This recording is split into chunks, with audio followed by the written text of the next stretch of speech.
British society is broken. That's the view of the country's Prime Minister, David Cameron. He says the country is suffering from a moral collapse and has promised to lead a war on gangs and gang culture. He says all government policy will be reviewed in the wake of the riots to make sure it doesn't undermine family values. Mr Cameron has also vowed to speed up plans to improve the lives of the 120,000 most vulnerable families in Britain. Europe correspondent Philip Williams reports from London. This is new footage that's just emerged. A shop is being looted. Police are in hot pursuit. Then a car slams into two officers. Luckily not seriously injured, but it is being treated as attempted murder. And this, a convenience store in the London suburb of Hackney is ransacked. Some faces clearly visible. Friends and strangers have pitched in to help repair the damage, and there's an uncompromising attitude towards the looters. I think if the police was carrying guns, then people will have more fear.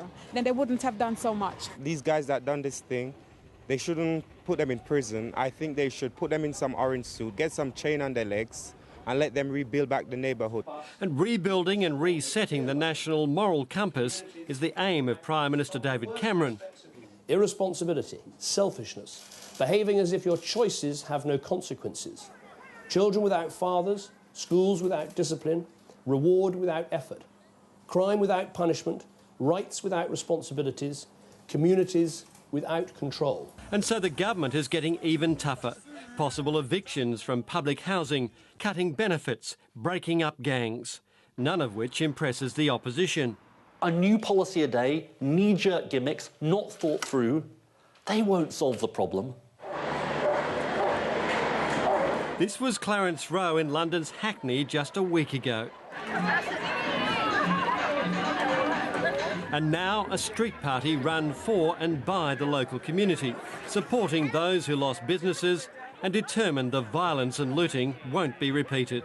I saw youths burning cars, looting shops, and the funny thing is they live in this area as well, and they're not realising the consequences or the aftermath after what they've done. I just think people have come together so much in the last week. It's almost, I can't really even believe that what happened here happened.